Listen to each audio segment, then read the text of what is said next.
ఈ రోజే డౌన్లోడ్ చేయండి. మీ ఫేవరెట్ షోస్ చూడండి.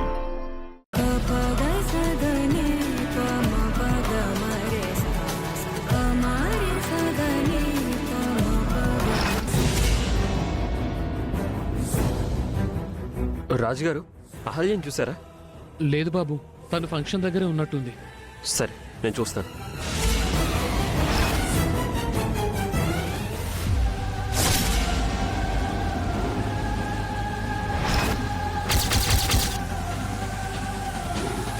అహల్య గారు ఇక్కడ కూడా లేరేంటి? ఎక్కడికి వెళ్ళి ఉంటారు?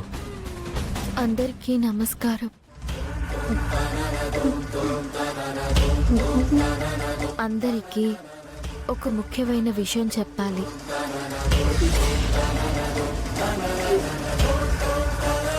అలాంటి నన్ను గౌతమ్ గారు పెళ్లి చేసుకున్నారు. నేనెందుకు గౌతమ్ గారిని పెళ్లి చేసుకున్నాను అంటే